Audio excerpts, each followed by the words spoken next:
আসসালামু আলাইকুম সুপ্রিয় শিক্ষার্থীরা, কেমন আছো সবাই? আমি আছি তোমাদের সাথে ফাহমিদা সুলতানা মিম। আজ আমরা কি পড়ব বলো তো? তোমরা নিশ্চয়ই স্ক্রিনে দেখতে পাচ্ছ। আজ আমরা পড়ব তোমাদের ষষ্ঠ শ্রেণীর বাংলাদেশ ও বিশ্ব পরিচয়। তবে আমাদের আজকের পড়াশোনার মূল টপিকস কি বলো তো? অষ্টম অধ্যায় বাংলাদেশ ও আঞ্চলিক সহযোগিতা। তবে তোমাদের কাছে প্রশ্ন জাগতে পারে না যে আঞ্চলিক সহযোগিতা জিনিসটা আবার কি? ভয় পাওয়ার কিছু নেই, তোমাদেরকে আমি সহজে বুঝিয়ে দিচ্ছি। আঞ্চলিক সহযোগিতা, তো তার আগে তোমাদের কিছু উদাহরণ দিই, যার মাধ্যমে তোমরা খুব সহজে বুঝে নিবে যে আসলে সহযোগিতা জিনিসটা কি।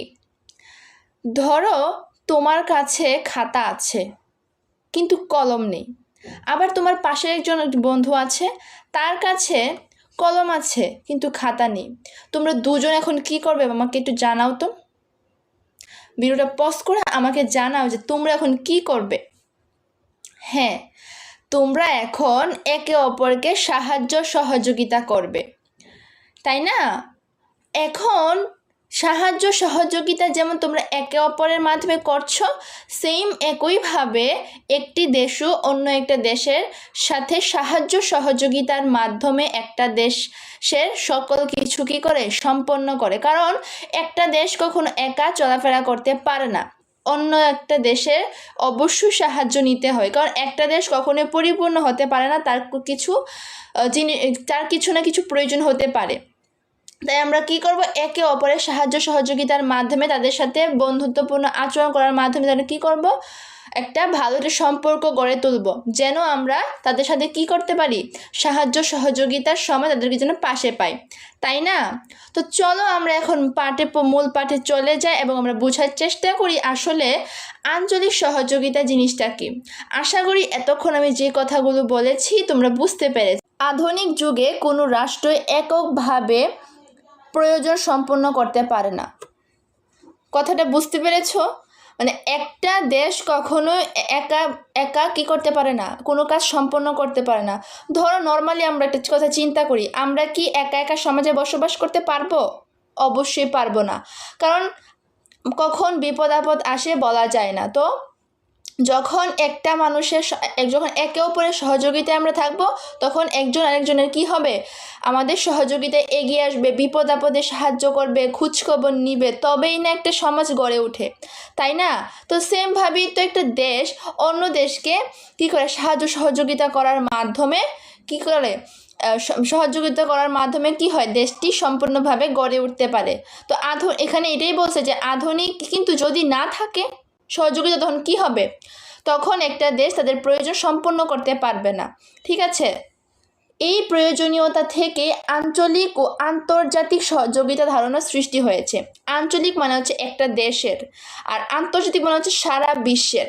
ঠিক আছে, গড়ে তুলেছে বিভিন্ন সহযোগিতা সংস্থা। এদের মধ্যে অন্যতম হচ্ছে জাতিসংঘ। জাতিসংঘের উদ্দেশ্য কি তোমরা জানো? জাতিসংঘের উদ্দেশ্য হচ্ছে বিশ্বে একে অপরের সাহায্য সহযোগিতার মাধ্যমে শান্তি প্রতিষ্ঠা করা। বুঝছো? জাতিসংঘের মানে কি? শান্তি প্রতিষ্ঠা করা। আমার সাথে বলো, জাতিসংঘের মানে হচ্ছে একে অন্যের দেশে বা একে অপরের সাথে কি করা, শান্তি শৃঙ্খলা বজায় রাখা। এটা কিন্তু এমসিকিউ বা জ্ঞানমূলক আসতে পারে, অবশ্যই তোমরা দাগিয়ে ফেলবে। কিন্তু শান্তি স্থাপনের লক্ষ্য নিয়ে জাতিসংঘ গঠন করা হয়। এই যে এখন বললাম, জাতিসংঘের কাজ হচ্ছে শান্তি প্রতিষ্ঠা করা। বিশ্বের সকল রাষ্ট্র জাতিসংঘের সদস্য, এটা একটা জ্ঞানমূলক। বিশ্বের মানুষ কোন রাষ্ট্রের সদস্য বলবে? জাতিসংঘের, কারণ জাতিসংঘের কাজ হচ্ছে শান্তি শৃঙ্খলা বা শান্তি প্রতিষ্ঠা করা। বাংলাদেশ 1974 সালে জাতিসংঘের সদস্যপদ লাভ করে। এটা আরেকটা জ্ঞানমূলক। বাংলাদেশ কত সালে জাতিসংঘের সদস্যপদ লাভ করে? 1974 সালে জাতিসংঘের সদস্যপদ কি করে লাভ করে।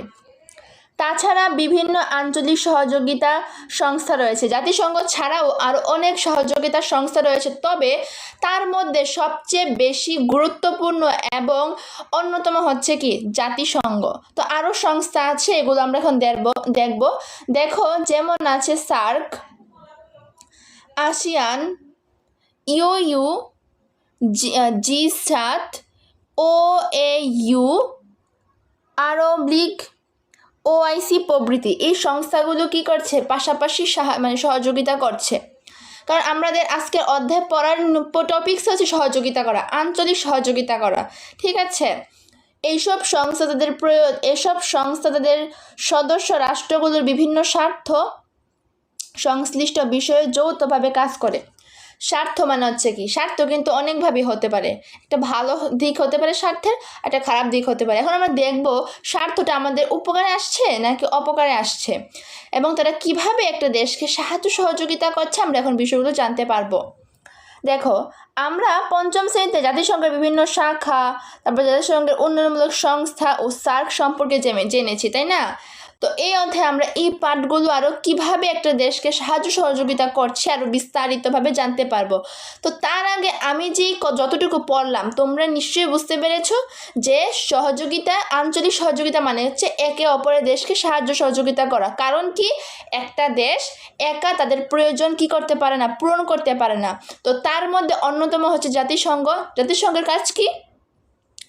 জাতিসংঘের কাজ হচ্ছে শান্তি প্রতিষ্ঠা করা। জাতিসংঘের লক্ষ্য হচ্ছে শান্তি প্রতিষ্ঠা করা। ঠিক আছে, একটি দেশের সাথে অন্য দেশের কি করা, শান্তি প্রতিষ্ঠা করা। এটাই হচ্ছে জাতিসংঘের লক্ষ্য। তো এতক্ষণ আমরা এই জাতিসংঘ সম্পর্কে পড়লাম এবং আমরা বিস্তারিতভাবে আমরা এই অধ্যায় শেষে আমরা কী কী জানতে পারবো। দেখো তো, প্রথমেই আছে আঞ্চলিক সহযোগিতার গুরুত্ব ব্যাখ্যা করতে পারবো। তারপর আছে একই অঞ্চলভুক্ত বিভিন্ন দেশের সহযোগিতার ক্ষেত্র উল্লেখ করতে পারবো। বিশ্বের উল্লেখযোগ্য আঞ্চলিক সহযোগিতা সংস্থার গঠন এবং কার্যক্রম বর্ণনা করতে পারবো। তারপর আছে কি পারস্পরিক সম্প্রীতি, সহযোগিতা, সৌহার্দ্য, ভ্রাতৃত্ববোধে উদ্বুদ্ধ হবে। অর্থাৎ এই সংস্থাগুলো বা এই অধ্যায় শেষে আমরা এই বিষয়গুলো কি করতে পারবো, জানতে পারবো এবং বিস্তারিতভাবে আলোচনা করতে পারবো যে কোন সংস্থাগুলো কোন কোন কাজে ব্যবহৃত হয়, তাই না? তো চলো আমরা এখন কথা না বাড়িয়ে একটা একটা করে পাঠটা শুরু করি এবং দেখার চেষ্টা করি কোন সংস্থাটি কিসে কোন ক্ষেত্রে ব্যবহৃত হয়। প্রথমেই আছে আঞ্চলিক সহযোগিতার গুরুত্ব ও এর ক্ষেত্র। অর্থাৎ আঞ্চলিক সহযোগিতা অর্থাৎ সাহায্যটা যে গুরুত্বপূর্ণ, এর ক্ষেত্রগুলো কী কী এবং কোন কোন জায়গায় এটা ব্যবহৃত হয় এবং সেটার গুরুত্ব রয়েছে আমরা এখন জানব। দেখো, আধুনিক বিশ্বের রাষ্ট্রসমূহ একে অন্যের উপর নির্ভরশীল। বর্তমান দেশে প্রতিটা দেশ কোনো না কোনো দেশের উপর নির্ভরশীল, কারণ একটা দেশ একা কী করতে পারে, তাদের প্রয়োজন মেটাতে পারে না। ঠিক আছে, কোনো না কোনোভাবে এক দেশ অন্য দেশের সাহায্য সহযোগিতার মাধ্যমে তাদের কাজ কি, প্রয়োজন মতো কাজ কি সম্পন্ন করে। আশা করি বুঝতে পেরেছ। তারপর আছে দেখো, বিভিন্ন রাষ্ট্রের সমস্যা ও প্রয়োজন বিভিন্ন রকম হয়। এক এক দেশের সমস্যা কিন্তু এক এক রকম হয়। ধরো আমাদের দেশে কোনো জিনিসের কমতি পড়ে গেল, ধরো তেলের সংকট দেখা গেল, তখন আমরা কী করবো, অন্য দেশ থেকে আমরা কী তেলটা নিয়ে আসবো আমাদের দেশে, তাই না? তো তেমনইভাবে অন্য দেশেরও কোনো ধরো আমাদের পোশাক তাদের পছন্দ হলো, তারা কি করলো, আমাদের দেশে তাদের দেশটা নিয়ে গেল। তো এরকমভাবে একটা দেশ অন্য দেশের উপর এবং তাদের সমস্যার সমাধান করে থাকে এবং এক এক দেশের সমস্যা কি এক এক রকম। তারপর আছে দেখো, কোনো রাষ্ট্রের পক্ষে এককভাবে তাদের সকল প্রয়োজন পূরণ করা সম্ভব নয়। এই যে এখন বললাম আমাদের দেশে তেলের প্রয়োজন হলে আমরা তেল অন্য দেশ থেকে কি করলাম, আনলাম এবং তাদের পোশাকের প্রয়োজন হলে তারা আমাদের দেশ থেকে নিয়ে গেল। তো তেমনইভাবে একটা দেশ তাদের এককভাবে তাদের প্রয়োজন মেটাতে পারে না, অর্থাৎ অন্য দেশের উপর নির্ভরশীল হতে হয়। অথচ এ সমস্ত প্রয়োজন ও সমাধান না হলে রাষ্ট্র জনগণের কল্যাণ সম্ভব নয়। অর্থাৎ দেশে যদি পর্যাপ্ত পরিমাণে না থাকে কোনো কিছুর অভাব দেখায়, তখন তারা কি হবে না, জনগণ উন্নয়ন এবং ঘটানো সম্ভব হবে না। প্রতিবেশী রাষ্ট্রগুলো যদি পরস্পরের সহযোগিতা করে তাহলে অনেক সমস্যার কি হবে, সমাধান হবে। অর্থাৎ একে অপরের সাথে যদি ভালো সম্পর্ক থাকে আমরা কি করতে পারবো, অন্য দেশের সাথে আমাদের সমস্যার সমাধান করার ব্যবস্থাটা গ্রহণ করতে পারবো। সেম একইভাবে ওই দেশের সমস্যাগুলো আমাদের দেশের মাধ্যমে এবং আমাদের দেশের সহযোগিতার মাধ্যমে তারা তাদের সমস্যাগুলো সমাধান করতে পারবে। অর্থাৎ একে অপরের যে পারস্পরিক যে সম্পর্কটা সেটা বজায় থাকবে কিসের মাধ্যমে, আঞ্চলিক সহযোগিতার মাধ্যমে। আশা করি বোঝাতে পেরেছি। তারপর দেখো, তাই একই অঞ্চলে অবস্থিত রাষ্ট্রগুলো পরস্পর সহযোগিতা করে। অর্থাৎ একটা অঞ্চলে, যেমন আমাদের পাশের দেশ কিন্তু ভারত, ঠিক আছে, আমাদের দেশ থেকে কিন্তু ভারতে প্রচুর পরিমাণে ইলিশ নিয়ে যায়, ঠিক আছে। তো তারা কি হচ্ছে, লাভবান হচ্ছে। একটা দেশ কিন্তু কি হতে পারে না, একা তাদের প্রয়োজন মেটাতে পারে না, অন্য দেশের উপর কী হতে হয়, নির্ভরশীল হতে হয়। তেমনইভাবে আমাদের দেশও কিছু না কিছু তাদের দেশ থেকে নিয়ে থাকে এবং তারা আমাদের দেশ থেকে নিয়ে থাকে। এভাবে সাহায্য সহযোগিতার মাধ্যমে একটা দেশ কী হয়, একটা উন্নত রাষ্ট্রে পরিণত হয়। এর ফলে বিভিন্ন ধরনের আঞ্চলিক সহযোগিতা সংস্থা কী হয়, গড়ে ওঠে। তারা যৌথ উদ্যোগে এইসব অঞ্চল অর্থনৈতিক ও বাণিজ্যিক বাধাসমূহ দূর করার কাজ করে। ধরো তুমি যদি একটা দেশ থেকে অন্য একটা দেশে আদান প্রদানের মাধ্যমে তোমার প্রয়োজন মিটিয়ে থাকো, তখন কি হবে, বৈদেশিক মুদ্রা অর্জন হবে না। তো বৈদেশিক মুদ্রা যে অর্জন হয়, তোমাদের দেশের অর্থনীতি কী হবে, অর্থনৈতিক উন্নত হবে এবং বাণিজ্যিকটাও কারো কি প্রসারিত হবে। কারণ তখন আমরা কি করবে, যদি আমরা ভালো সার্ভিস দিতে পারি, তখন আমাদের দেশে কি হবে, বারবার এটার আমদানি রপ্তানি চলতে থাকবে, চলমান থাকবে, তাই না? তো তার জন্য কি তখন কি হবে, এই যৌথ উদ্যোগের মাধ্যমে একে অপরের মধ্যে আরও দৃঢ় সহযোগিতা বজায় থাকবে। ফলে সকল রাষ্ট্রের পক্ষে কি হবে, তখন উন্নয়ন সাধন করা সম্ভব। ঠিক আছে, তারপর দেখো আঞ্চলিক, এখন আমরা পড়ছি গুরুত্বটা পড়েছি। এটা কিন্তু সৃজনশীলের গ নাম্বার প্রশ্নে আসতে পারে, মানে 4 নাম্বার যে কোয়েশ্চেনটা থাকবে তখন আসতে পারে যে আঞ্চলিক সহযোগিতার সংস্থার গুরুত্ব বা বিষয়গুলো আলোচনা করো। তখন তোমরা এই লাইনগুলো দাগিয়েছি, তখন এই লাইনগুলো থেকে কিছু পয়েন্ট তোমরা পয়েন্ট আকারে লিখবে। তোমাদেরকে আমি প্রত্যেকটা ভিডিওতে বলি যে তোমরা যখন সিকিউ লিখবে তখন পয়েন্ট আকারে লিখবে। তখন টিচাররা কি হয় যে তখন তাদের দেখতে মানে পছন্দ করে, কারণ সবাই যদি গদবাদা লিখো অনুচ্ছেদ আকারে তখন তারা বুঝতে তাদের সমস্যা হয়। যখন তুমি পয়েন্ট আকারে লিখবে তখন তারা খুবই সহজে তোমাকে ফুল মার্কস দিয়ে দিবে। ঠিক আছে, দেখো তারপর আছে আঞ্চলিক সহযোগিতার ক্ষেত্র। কোন কোন ক্ষেত্রে কি হয় এই আঞ্চলিক সহযোগিতার সংস্থাগুলো ব্যবহৃত হয়। আঞ্চলিক সহযোগিতার অনেক ক্ষেত্র আছে, অর্থাৎ কোন কোন জায়গায় এগুলো ব্যবহৃত হয় আর কি। সময়ের সাথে সাথে ক্ষেত্রগুলো আরও বৃদ্ধি পাচ্ছে, তবে বর্তমান সময়ের উল্লেখযোগ্য ক্ষেত্রগুলো হচ্ছে শিল্প বাণিজ্য, নিরাপত্তা, জ্বালানি, তথ্য ও প্রযুক্তি, কৃষি, পর্যটন, ক্রীড়া, মাদক ও চোরাচালান প্রতিরোধ, পরিবহন, যোগাযোগ, মানব সম্পদ উন্নয়ন, বিনিময়, সংস্কৃতি, স্বাস্থ্য, চিকিৎসা, জলবায়ু ও পরিবেশ উন্নয়ন ইত্যাদি। অর্থাৎ এই আঞ্চলিক সহযোগিতাগুলো এই ক্ষেত্রগুলোতে কি হয়, ব্যবহৃত হয়। ঠিক আছে, আশা করি বুঝতে পেরেছো যে কোন কোন ক্ষেত্রে এই আঞ্চলিক সহযোগিতার সংস্থাগুলো ব্যবহৃত হয়। আমরা শুরুতে পড়েছি যে আঞ্চলিক সহযোগিতার সংস্থার মধ্যে সবচেয়ে অন্যতম কে, জাতিসংঘ, কারণ জাতিসংঘের কাজই হচ্ছে শান্তি প্রতিষ্ঠা করা। ঠিক আছে, তো দেখো এখানে ছক আকারে তোমাদেরকে আরও সহজভাবে বোঝানোর জন্য এই আঞ্চলিক সহযোগিতার সংস্থাটা কি করেছে, বোঝানোর জন্য আরও সুন্দর করে দিয়ে দিয়েছে যে কোন কোন ক্ষেত্রে এটা কি হয়, ব্যবহৃত হয়। তোমরা এই ছকটা ভালোভাবে দেখার চেষ্টা করবে এবং যেন তোমরা এমসিকিউতে মিস না যায় সেইভাবে তোমরা এই ছকটা ভালোভাবে বোঝার চেষ্টা করবে এবং পড়বে। ঠিক আছে, এই ক্ষেত্রগুলো অর্থাৎ এখানে যেই ছকটা দিয়েছে এখানে বুঝিয়েছে যে কোন কোন ক্ষেত্রে এই আঞ্চলিক অর্থাৎ সহযোগিতা করা হয়। ঠিক আছে, তারপর আছে দেখো এখানে আছে উল্লেখযোগ্য আঞ্চলিক সহযোগিতা সংস্থাসমূহ, অর্থাৎ কোন কোন সংস্থাগুলো কি করে, অর্থাৎ প্রধান সংস্থাগুলোর এখন আমরা মানে বিষয় জানবো যে কোন সংস্থা কোন কোন ক্ষেত্রে ব্যবহৃত হয়। ঠিক আছে, বা ভূমিকা পালন করে। অবস্থানগত সুবিধার ভিত্তিতে পৃথিবীতে অনেক আঞ্চলিক সংস্থা গড়ে ওঠে। আমরা এই পাঠের কয়েকটি উল্লেখযোগ্য সহযোগিতা সংস্থার কার্যক্রম সম্পর্কে জানব। কার্যক্রম মানে হচ্ছে কাজ, তাদের কাজটা কি সেই বিষয়গুলো সম্পর্কে আমরা এখন জানব। প্রথমে আছে সার্ক, এটা খুবই গুরুত্বপূর্ণ। ঠিক আছে, দেখো বাংলাদেশ সহ দক্ষিণ এশিয়ার দেশগুলো মিলে গঠন হয়েছে সার্ক।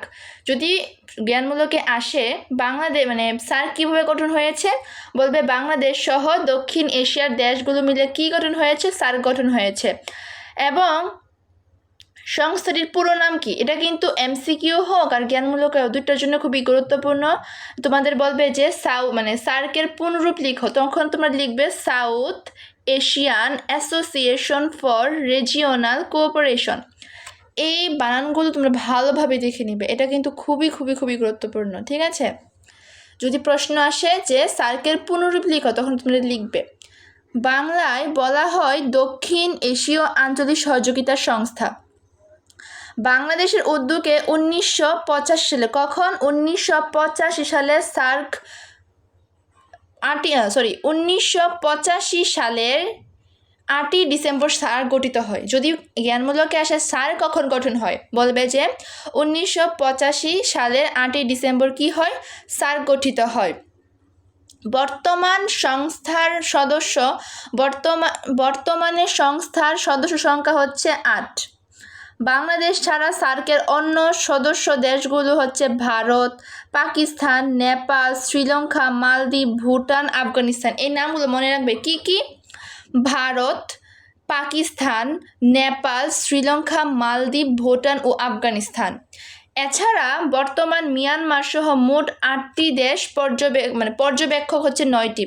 আগে ছিল 8, এখন হয়েছে 9টি। সংস্থাটির মূল লক্ষ্য কি? অর্থাৎ আমরা তো জেনেছি যে জাতিসংঘের সংস্থার মূল লক্ষ্য হচ্ছে শান্তি শৃঙ্খলা রক্ষা করা, শান্তি প্রতিষ্ঠা করা। তো সার্কের লক্ষ্য বা উদ্দেশ্যটা কি? এটার লক্ষ্য উদ্দেশ্য হচ্ছে অর্থনৈতিক সহযোগিতা হলেও এর কর্মস্থলে সমাজ, শিক্ষা, সংস্কৃতি, যোগাযোগ প্রযুক্তি উন্নয়নের সর্বক্ষেত্রে বিস্তৃত। অর্থাৎ এটার মূল কাজ হচ্ছে অর্থনীতি। তার পাশাপাশি রয়েছে কি? তার পাশাপাশি রয়েছে সমাজ, শিক্ষা, সংস্কৃতি, যোগাযোগ প্রযুক্তি, এগুলো। ঠিক আছে। সার্কের সদর দপ্তর কোথায়? নেপালের রাজধানী কাঠমান্ডুতে অবস্থিত। এর স্বপ্নদর্শী ছিলেন শহীদ প্রেসিডেন্ট জিয়াউর রহমান। জিয়াউর রহমান ছিলেন, এটাকে চেয়েছিল কি? স্বপ্ন দেখতেন এটা থেকে সার্কের সদস্য হওয়ার। ঠিক আছে। তোমরা কিন্তু এটা একটা লাইনও বাদ দেওয়ার কোনো জায়গা নেই, সবটাই তোমাদের মুখস্থ করতে হবে সৃজনশীলের জন্য। খুবই গুরুত্বপূর্ণ, তোমরা সবটাই মুখস্থ করে নেবে, তা কিন্তু বুঝে এবং তোমরা দেখবে যে কোন লাইনটা আমি যে বলেছি এবং তোমরা দাগিয়ে ফেলবে যে কোন লাইনটা জ্ঞানমূলকের জন্য আসতে পারে, এমসিকিউর জন্য আসতে পারে, তোমাদেরকে দাগিয়ে দিলাম, তাই না? তো দেখো, এটা ভালোভাবে পড়ে নিবে। তারপর আছে দেখো সার্ক গঠনের উদ্দেশ্য, লক্ষ্য উদ্দেশ্য। অর্থাৎ এতক্ষণ আমরা পড়লাম যে সার্ক জিনিসটা কি, এটা হচ্ছে অর্থনৈতিক সংস্থা। হ্যাঁ, তো এখন আমরা পড়বো যে লক্ষ্যটা কি, উদ্দেশ্যটা কি, কেন এটা আমরা এই সংস্থাটা কিসের জন্যে। প্রথমেই আছে সার্কভুক্ত দেশগুলোর জনগণের জীবনযাত্রার মান উন্নয়ন করা। তো সার্কের উদ্দেশ্য হচ্ছে মানুষের জীবনযাত্রাটাকে কী করা? উন্নত করা। যারা দরিদ্র তাদেরকে একটা স্বাবলম্বী করা। ঠিক আছে। তারপরে দেখো দক্ষিণ এশিয়ার দেশগুলোর মধ্যে মুক্ত বাণিজ্য, অর্থাৎ একে অপরের দেশগুলোর মধ্যে কি বাণিজ্য? মুক্ত হচ্ছে একে অপর অন্য দেশে কি করতে পারবে? বাণিজ্য আদান প্রদান করতে পারবে। তারপর হচ্ছে কল্যাণমূলক অর্থনৈতিক ব্যবস্থা চালু করা, অর্থাৎ যেই অর্থ ব্যবস্থাটা সকলের জন্য কল্যাণকর, হ্যাঁ, সবাই লাভবান হতে পারে, সেই অর্থনৈতিক ব্যবস্থা চালু করা। তারপর আছে সদস্য দেশগুলোর মধ্যে আত্মনির্ভরশীল হয়ে গড়ে তোলা। অর্থাৎ আত্মনির্ভরশীল মানে হচ্ছে কি? নিজের মধ্যে যে স্বনির্ভর, অর্থাৎ অন্যের উপর নির্ভরশীল হতে হবে না। আত্মনির্ভর হচ্ছে নিজে যে নির্ভরশীলতাটা। তারপর আছে উক্ত অঞ্চলে সামাজিক ও সাংস্কৃতিক উন্নয়ন সাধনের লক্ষ্যে কাজ করা। উক্ত নিজ অঞ্চলে, নিজ দেশের মধ্যে সামাজিক ও সাংস্কৃতিক কি করা? উন্নয়ন সাধন করা। তারপরে আছে সার্কভুক্ত দেশগুলোর মধ্যে বিরাজমান বিরোধ ও সমস্যা দূরের পারস্পরিক সমঝোতা সৃষ্টি করা, অর্থাৎ একে অপরের যে সমস্যাগুলো একে অপরের সাথে কী করা? শেয়ার করা এবং কিভাবে সমাধান করা যায় সেইভাবে কী করা? কাজ করা। ঠিক আছে। তো এই উদ্দেশ্য সার্ক জিনিসটা কি? তোমাদের জ্ঞান অনুধাবনে আসতে পারে সার্ক বলতে কি বুঝো, অথবা আসতে পারে 2 নম্বর প্রশ্নের জন্য যে সার্কের 2টা উদ্দেশ্য লিখো, সার্কের 2টা লক্ষ্য লিখো। ঠিক আছে। তো এটা বাদ দেওয়ার কোনো জায়গা নেই। আর এই অধ্যায়টা খুবই ছোট, সো তোমরা কি করবে না, প্রত্যেকটা লাইন মুখস্থ করবে এবং যেই লক্ষ্যর উদ্দেশ্যগুলো যে পয়েন্টে দেওয়া আছে সে পয়েন্ট অনুযায়ী মুখস্থ করার চেষ্টা করবে এবং তোমরা তোমরা ফুল মার্কস খুবই সহজে পেয়ে যাবে। ঠিক আছে। তারপর আছে কি দেখি, তারপর আছে আসিয়ান।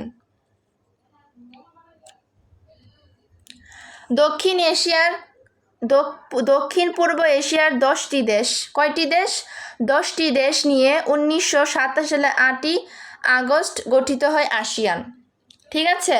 তো পুরো সংস্থাটির নাম হচ্ছে association of south east Asian nation. যদি প্রশ্নে আসে আসিয়ানের পুনরূপ লিখো, তখন তোমরা কি করবে? বলবে যে association of south east Asian Nations. ঠিক আছে। বানানগুলো দেখে যাবে, তো কঠিন বানান তোমরা দেখে গেলে পারবে, দেখে যাবে ভালোভাবে। দেখো বাংলায় বলা হয় দক্ষিণ পূর্ব এশীয় জাতিসমূহের সংস্থা। দক্ষিণ এশীয় জাতিসমূহের, অর্থাৎ জাতি, আমরা সকলেই তো জাতি। তো মানে দক্ষিণ পূর্ব এশীয় অর্থাৎ দক্ষিণ অঞ্চলে যারা আছে তাদের জন্য আর কি। বর্তমান সংস্থাটির সদস্য হচ্ছে 10। কয়টি? 10টি। এর সদস্যদের মধ্যে রয়েছে Indonesia, Malaysia, Brunei, Thailand, Vietnam, Cambodia,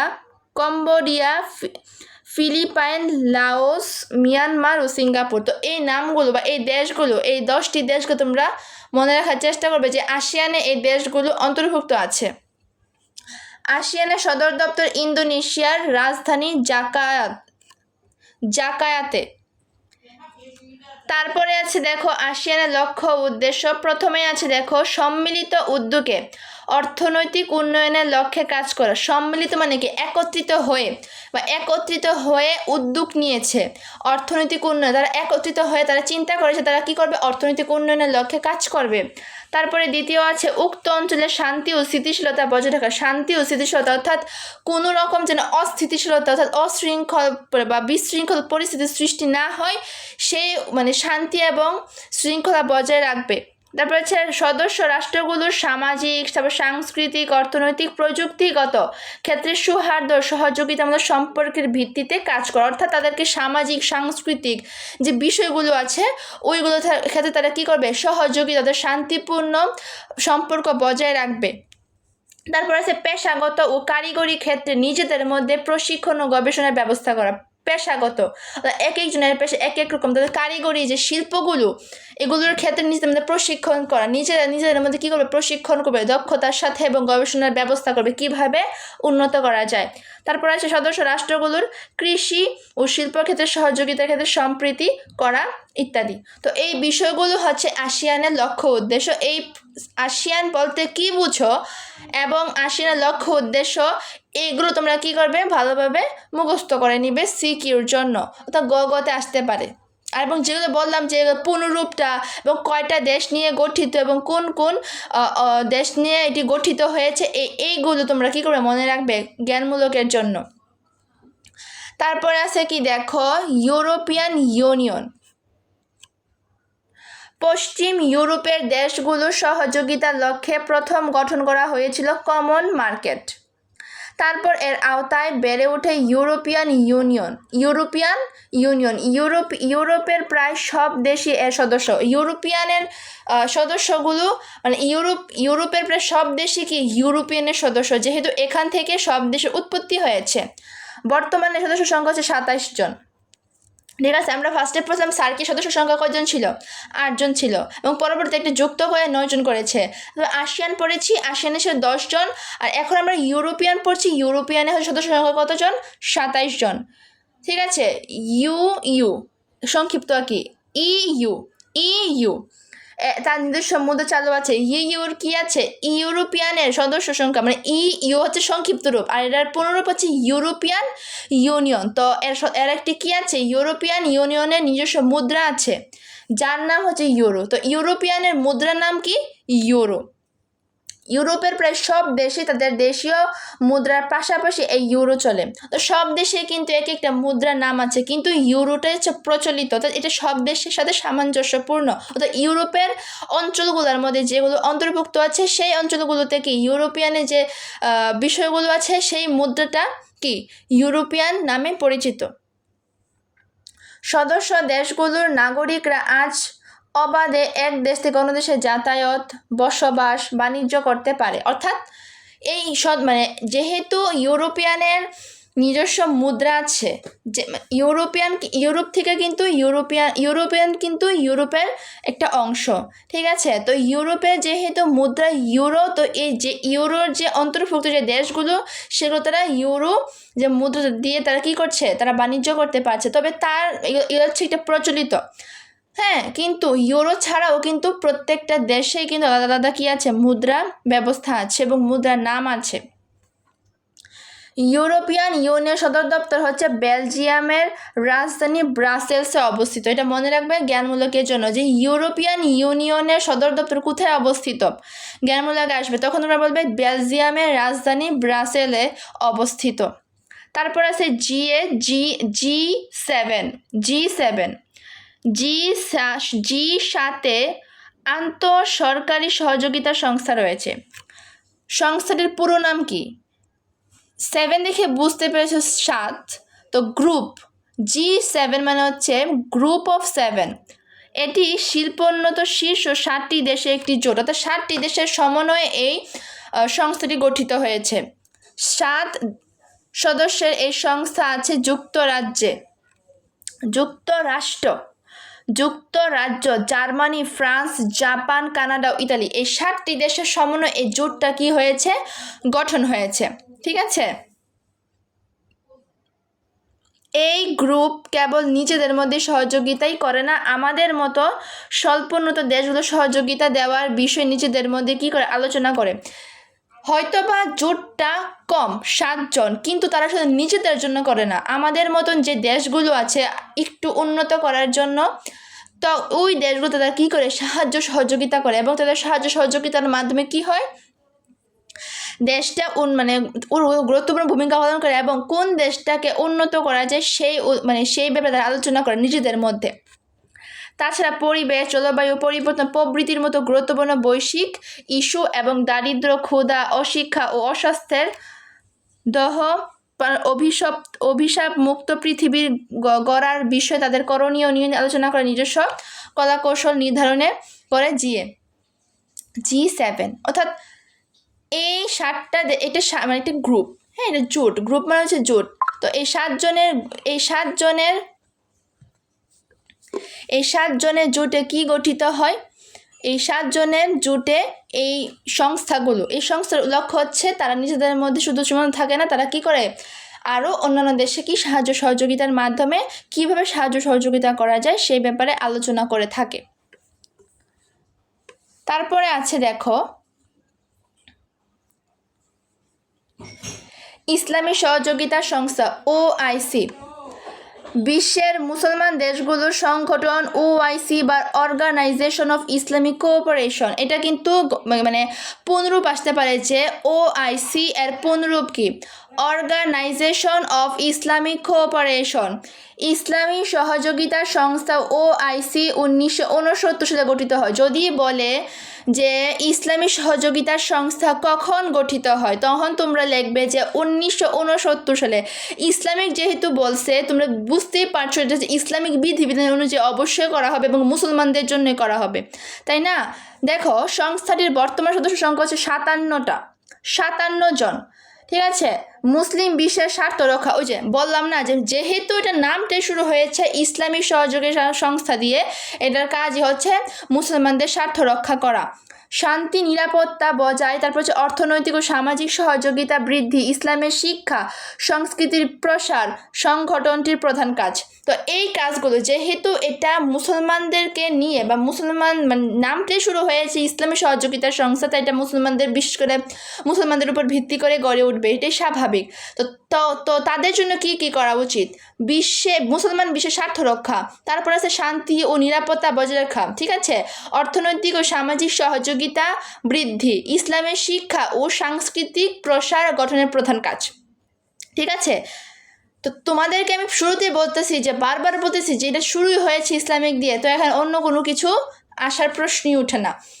দেখো 1974 সালে OIC সদস্যপদ লাভ করে। 1974 সালে কিন্তু ইয়াও সদস্যপদ লাভ করে, ওই যে জাতিসংঘ। তোমরা কি খেয়াল করেছ?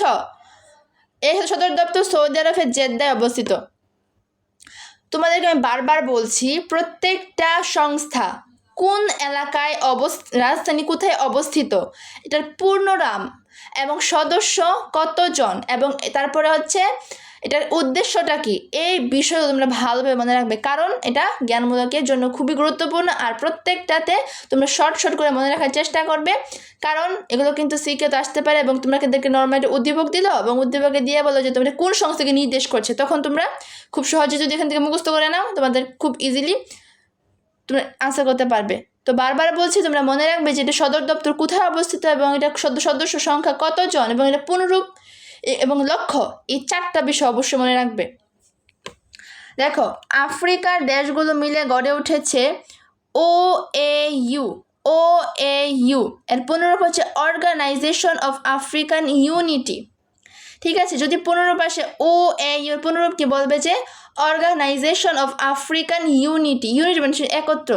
ঠিক আছে, আরব দেশগুলোর সংগঠন হচ্ছে আরব লীগ। ব্রিটিশ উপনিবেশিকের স্বাধীনতা প্রাপ্ত দেশগুলোকে নিয়ে গড়ে উঠেছে কমনওয়েলথ। যদি বলে কমনওয়েলথ কিভাবে গঠন হয়েছে, তখন তোমরা বলবে যে ব্রিটিশ উপনিবেশ থেকে স্বাধীনতা প্রাপ্ত দেশগুলোকে নিয়ে গড়ে উঠেছে কি কমনওয়েলথ।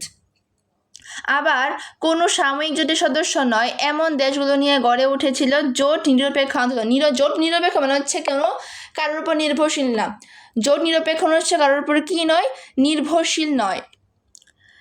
এর ইংলিশ হচ্ছে নন অ্যালাইন মুভমেন্ট। নন অ্যালাইনড মুভমেন্ট, নামগুলো অবশ্যই মনে রাখবে। বাংলাদেশ জোট নিরপেক্ষ আন্দোলন এর গুরুত্বপূর্ণ সদস্য। এছাড়া দুটি দেশের মধ্যে পারস্পরিক সহযোগিতার লক্ষ্যে দ্বিপাক্ষিক সহযোগিতা চুক্তি সম্পন্ন করে।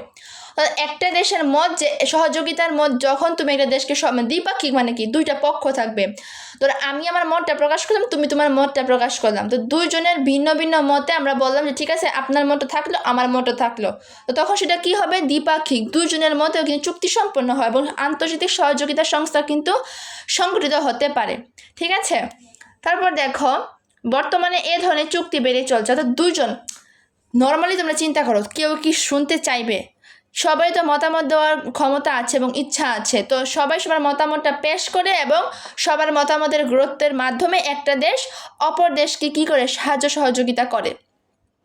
কারণ সাহায্য সহযোগিতার ক্ষেত্রে সবচেয়ে কার্যকর হলো এই দ্বিপাক্ষিক সহযোগিতা, অর্থাৎ দুজনের মতটাকে কি করা প্রাধান্য দেওয়া। তো এতক্ষণ যা পড়লাম আশা করি তোমরা খুব সহজে বুঝতে পেরেছো। আমরা প্রথমে পড়েছি জাতিসংঘ, তারপরে পড়েছি কি এই সার্ক, তারপরে পড়েছি আসিয়ান, তারপরে পড়লাম হচ্ছে G7, তারপরে পড়লাম ইউরোপিয়ান, তারপরে পড়লাম ইসলামিক সহযোগিতা সংস্থা। তো এই বিষয়গুলো আশা করি তোমরা খুব ভালোভাবে বুঝতে পেরেছো। আর না বুঝে থাকলে আমাকে অবশ্যই কমেন্ট করে জানাবে যে তোমরা কোন অংশটুকু বুঝতে পারোনি, আমি তোমাদেরকে অবশ্যই বুঝিয়ে দিব। তো আমি তোমাদেরকে বারবারই সেম কথাটাই বলছি যে তোমরা কি করবে, এটার উদ্দেশ্য লক্ষ্যটা কি এটা ভালোভাবে পড়ার চেষ্টা করবে, কারণ এটা সিকিউতে আসবে। তো মানে সবচেয়ে গুরুত্বপূর্ণ কি তোমাদেরকে আমি বলে দিচ্ছি, সবচেয়ে গুরুত্বপূর্ণ হচ্ছে সার্ক, তারপরে হচ্ছে যে ইসলামিক সহযোগিতা সংস্থা জাতিসংঘ, এই তিনটা মোস্ট ইম্পর্টেন্ট। ইসলামিক সহযোগিতা সংস্থা, জাতিসংঘ, আরটা হচ্ছে কি সার্ক। মানে যারা পরীক্ষাতে আসেনি তারপরে জাতিসংঘ থেকে আসবে, সার্কও আসবে, এই দুইটা বেশি ইম্পর্টেন্ট। তারপর 3 নম্বরের জন্য দিলাম ইসলামিক সহযোগিতা সংস্থা। তো সবগুলোই পড়বে, বাট এই 2-3টা ভালোভাবে জোর দিবে, ঠিক আছে। তো দেখো এখানে 2-3টা কি আছে অনুশীলনী আছে, তোমরা আমার পাঠটা পড়ে দিলে তোমরা সবগুলো অনুশীলনের কি করতে পারবে আনসার দিতে পারবে। আর না দিতে পারলে তো তোমাদের সাথে আমি আছি বুঝিয়ে দেওয়ার জন্য। আমাকে তার জন্য তোমাকে অবশ্যই কমেন্ট করতে হবে এবং কোন জায়গায় বুঝুনি আমাকে বলে দিবে, তোমাদেরকে আমি বোঝানোর অবশ্যই চেষ্টা করব। তো আজকের ক্লাসটা এই পর্যন্তই রাখছি। তো ভালো থাকো সকলেই, সুস্থ থাকো, আল্লাহ হাফেজ।